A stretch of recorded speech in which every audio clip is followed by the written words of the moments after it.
वो जुमलेबाज लोग, उन्होंने मेरे को कम से कम 20 बार ऑफर दे दिया, हमारा झंडा उठा लो, हमारा डंडा उठा लो। हमने कहा जब तक दम रहेगा, जब तक हमारे अंदर सांसें रहेगी, हम ये झंडा डंडा नहीं उठाएंगे। कोई तो सबूत तथ्य हो। ऐसे चो साहब बोले, हर्ष भाई सरकार का दबाव, हमने ये लिखना था, बाकी पता हमारे को भी नहीं। मतलब जो आजकल राज कर रही, जिसका नाम भारतीय जुमला पार्टी, अच्छा। वो क्या करते हैं, वो जुमलेबाज लोग, उन्होंने मेरे को कम से कम 20 बार ऑफर दे दिया, हमारा झंडा उठा लो, हमारा डंडा उठा लो।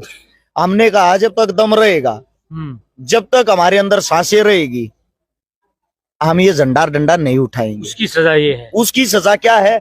वो कोशिश कर रहे हैं मेरे को घेरने की। कम से कम 7 तो मेरे घर अभी अभी रेड पड़ी थी, अलग अलग दवाइयों पे रेड, इनकम टैक्स की रेड, जीएसटी विभाग की रेड, बिजली वालों की रेड, मीटर लगा हुआ है, मीटर पाट लेके कि आपका बिल कम आता है, सरकार के आदेश है, दूसरा लगाएंगे।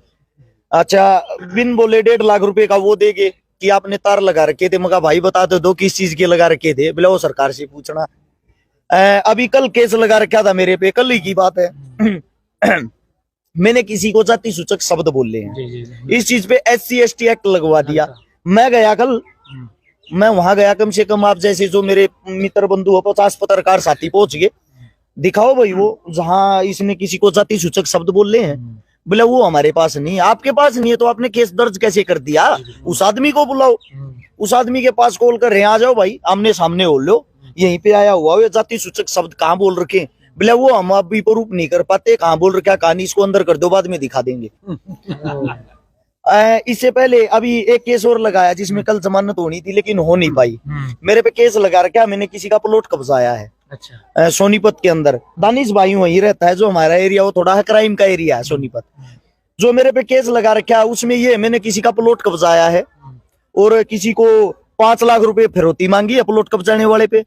16-17 मेरे साथ हथियार वाले थे, 20 मेरे साथ गुंडे थे और मैंने बहन बेटियों के साथ बदतमीजी की, उनके घर में ही जाके मारपीट की। अब इत्तेफाक देखना एक चीज का, इतना बड़ा केस होने के बाद एसपी साहब ने शिकायत दर्ज नहीं की उनकी। वे गए सीधा सीएम के पास। सीएम को ना हमारे खट्टर साहब, उसने वहां से, सीएम साहब वैसे तो मेरे को जानता नहीं मैं कौन हूँ, और सीधा अखबार में क्या खबर देता है, ये हर्ष चिकारा एक बहुत ही बड़ा गुंडा है। मेरे पे एक भी केस दर्ज नहीं है आज तक, कोई क्रिमिनल रिकॉर्ड नहीं है मेरा। ये बहुत बड़ा गुंडा, इतना बड़ा गुंडा है, इसके शहर के एसपी साहब ने इसके खिलाफ FIR दर्ज नहीं की। अच्छा, अब मेरे खिलाफ वहां से FIR दर्ज हो जाती सीधी सीएम हाउस से, वो FIR दर्ज होगी। मैं जाता हूँ SHO साहब के पास, मैं SHO साहब से पूछता हूँ, साहब मेरे को वो तो बता दो प्लॉट कहाँ है जो मैंने कब्जाया है, वह जगह कौन सी, मेरे को पता तो हो, कम से कम मेरे को तो ये पता होना चाहिए यह जगह कब्जाई है मैंने।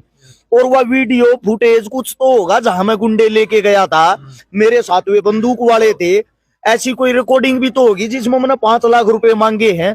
कोई तो सबूत तथ्य हो।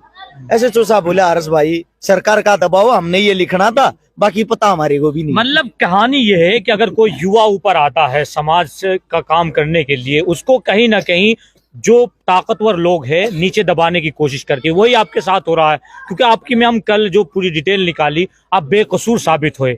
हर केस आपके ऊपर जो है झूठे थे, वो सब आपने दिखाया लाइव करके। जी जी। लेकिन एक चीज का सवाल यहाँ होता है कि जिस तरीके से आप देखा है, शायद पहली दफा आप इधर यूपी में प्रोग्राम में अटेंड कर रहे हैं या और भी कोई प्रोग्राम अटेंड किया? आपके एरिया में थोड़ा आगे चल के 13 साल की बच्ची का 3 साल पहले बलात्कार हुआ था, जो गूंगी बहरी थी, जिसको जला के मार दिया था, जिसकी FIR तक नहीं लिखी गई थी। काफी चर्चित बड़ा मामला हुआ था। वो चमार जाति से थी, वो हमारी बहन गुड़िया, उसकी कहीं सुनवाई नहीं हो रही थी। उसकी यहाँ आके मैं मदद करके गया था। कोई लाखों रुपए उसके खाते में आए थे। लाखों रुपए आने के बाद मैंने उनको ये बोला था, सीधा हाईकोर्ट का वकील करो और इनकी ऐसी तैसी करवाओ।